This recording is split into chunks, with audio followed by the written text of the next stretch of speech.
పిఠాపురం నియోజకవర్గం శాసనసభ్యులు ఉప ముఖ్యమంత్రి కొణిదెల పవన్ కళ్యాణ్ ఆదేశాల మేరకు ప్రతి వార్డును పరిశీలించి ప్రజల సమస్యలు నేరుగా తెలుసుకోవడానికి పిఠాపురం పట్టణ ఇన్ఛార్జ్ డాక్టర్ చిక్కాల వరలక్ష్మి 24వ వార్డులో పర్యటించడం జరిగింది. ఈ సందర్భంగా అన్ని రంగాల కార్మికులకు మేడే శుభాకాంక్షలు తెలిపారు. 1వ తేదీ కావడం వల్ల ప్రతి ఇంటింటికి వెళ్లి పెన్షన్లు అందజేయడం జరిగింది. డ్రైనేజ్ వ్యవస్థ మరియు రోడ్లను పరిశీలించారు. ఎక్కడ చెత్త ఎక్కువగా పెరిగిపోతుందో అక్కడ ప్రజలతో మాట్లాడి చెత్తను పారిశుద్ధ్య కార్మికులకు బండి మధ్య పారవేయాలని సూచించారు. డ్రైనేజ్ వ్యవస్థపై ఉన్నతాధికారుల దృష్టికి తీసుకెళ్లి పవన్ కళ్యాణ్ తెలియజేస్తామని అన్నారు. అనంతరం 23వ వార్డులో ఉన్న పాత మండల ప్రజా పరిషత్ కార్యాలయం శిథిలావస్థలో ఉందని దాన్ని పరిశీలించి మండల ప్రజా పరిషత్ అధికారులతో మాట్లాడి అక్కడున్న ప్రజలకు ఎటువంటి ఇబ్బంది కలగకుండా చూసుకుంటానని తెలిపారు.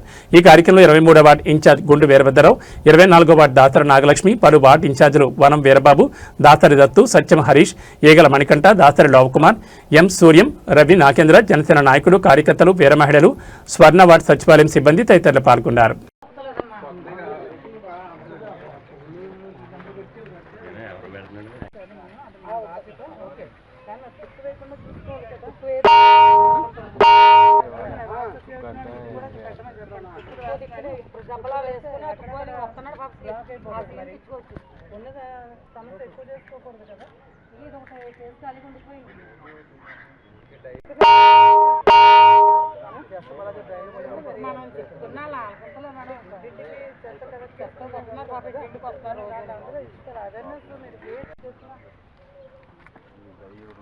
నేను కంప్లైంట్ ఇచ్చి ఇదండి రోజు మనం ఇలాగే చేస్తాము అంటే మన పిఠాపురం ఎప్పుడు ఇలాగే ఉంటుంది. డెవలప్ అయ్యే అవకాశం వచ్చినప్పుడు మనం ఉపయోగించుకోవాలి. చెప్పండి, అవేర్నెస్ క్రియేట్ చేయండి. వాళ్ళ పని అనుకుంటున్నాం కానీ వాళ్ళకి జీతాలు ఎవరు ఇస్తున్నాం? మనమే మళ్ళీ తర్వాత అది ఎలాగా ఆపలేము మనం, కానీ తుక్కులు ఆఫ్ చేసుకోవచ్చు కదా మనం. అది చూసుకోండి మీరు. ఇక్కడ వాళ్ళకి చెత్త ఇచ్చేయమని చెప్తున్నారు, పడేయమని చెప్పట్లా. అది మీరు క్రియేట్ చేయండి, అవేర్నెస్ క్రియేట్ చేయండి. మీరు మీటింగ్లు పెట్టి క్రియేట్ చేస్తారు, లేకపోతే చెత్త పడేయకుండా ఉంటే మీరు వాళ్ళకి ప్రోత్సాహాలు ఇస్తారంటారు, ఫైన్లు వేసుకుంటారు. అది మీది. నాకు డ్రైన్ క్లీన్ చేసి వెళ్ళినప్పుడు మళ్ళీ ప్లాస్టిక్ కానీ ఏది కానీ కనపడకూడదు. చూడండి మరి ఎవరెవరు ఇచ్చారు కదమ్మా, డబ్బులు వేసుకోండి, తొక్కు బయట వేయకండి. రేపు నుంచి చెప్పమ్మా, ఒకసారి ఏమని చేస్తారు చూద్దాం. ఈ మట్టి అంతా వచ్చేస్తుంది, ఈ తొక్కు ఇలాగే వేసేస్తున్నారు. ఎవరు వేసేస్తున్నారండి? ఏం చెప్తాం? ఇంటికి డబ్బులు ఇచ్చారు, డబ్బుల్లో పెట్టుకుంటున్నాం, ఏదో చేస్తున్నాం. మా సెంటర్ చూడు ఎంత నీట్.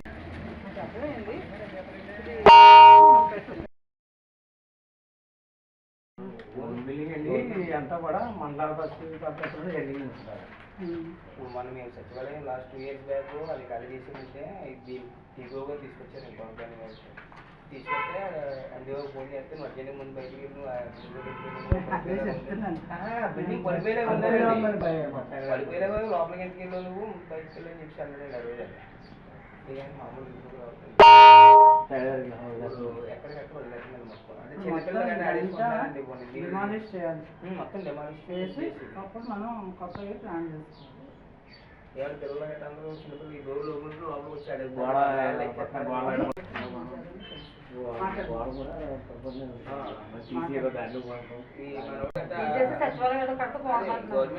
రకంగా ఉపయోగించుకోమని చెప్తాను. ప్రమాదకరంగా కూడా ఉంది.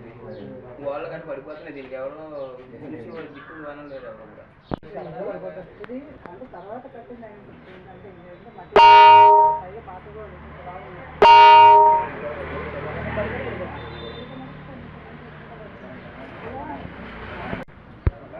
ఎలా పడుతుంది.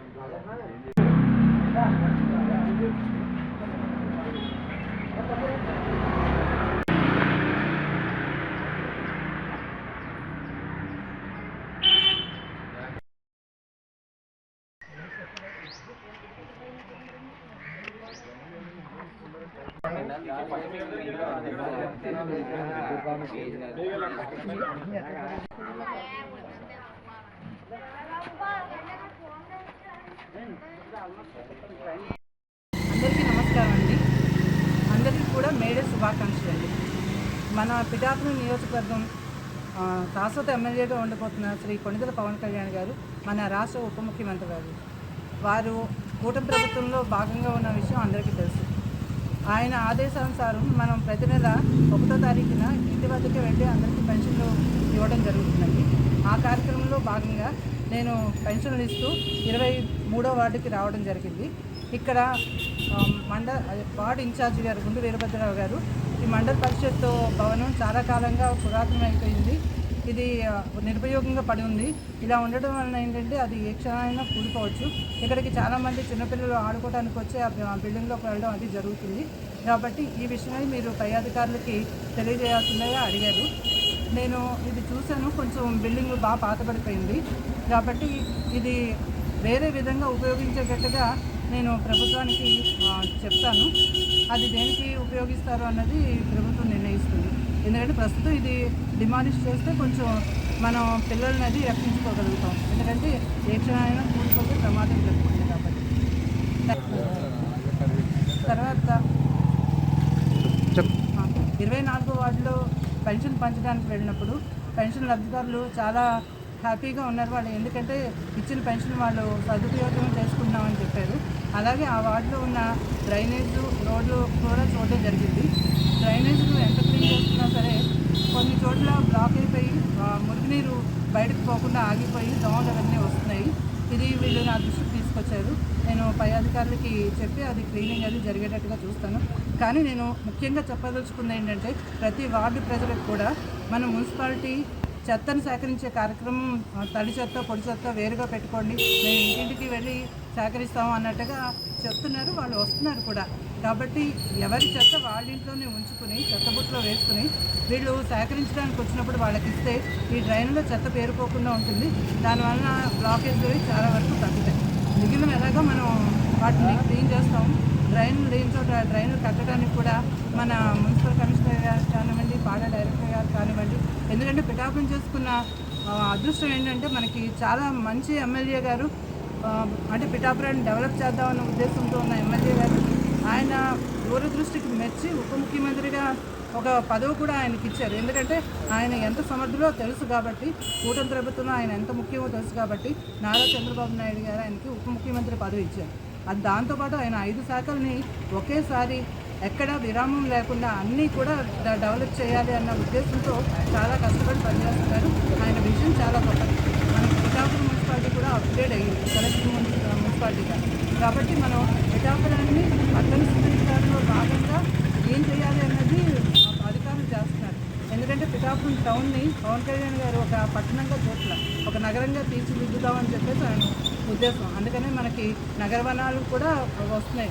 పాదగే పక్కన పీఠికాపుర వనం అని చెప్పేసి ఒకటి తయారవుతుంది.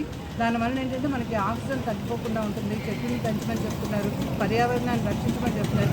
ఇన్ని విధాలుగా ఆయన చెప్తున్నప్పుడు ఒక్క డ్రైన్లో మనం చెత్త వేయకుండా ఆగలేమా? మనకు చెత్త వేయకపోవడం వల్ల ఆ డ్రైన్ కొంచెం తొందరగా క్లీన్ చేసుకోవడానికి అవుతుంది. ఎక్కడ ఆగకుండా మురుగునీరు తొందరగా ఫ్లో అయిపోతుంది. కాబట్టి పట్టణ ప్రజలందరూ కూడా ఈ చెత్త మీద దృష్టి పెట్టి చెత్తని కాలువల్లో పడేయకండి, ఇంటి దగ్గర పెట్టుకోండి. మున్సిపాలిటీ వాళ్ళు వస్తారు, వాళ్ళకి ఆ చెత్త ఇవ్వండి. ఎందుకంటే మన చెత్తని కూడా సంపద సృష్టించవచ్చు. దానివల్ల మనకి పొలాలకి ఎరువులు తయారవుతాయి, మన పట్టణం సుందరంగా కనపడుతుంది, మనకు కూడా ఎంతో కొంత బెనిఫిట్ ఉంటుంది. మన రాష్ట్ర ఖజానాకు కూడా అది చాలా మంచిది. కాబట్టి అందరూ కూడా చెత్త విషయంలో కొంచెం జాగ్రత్తగా ఉండండి, డ్రైన్లో వేయకండి. Thank you. 1 and all.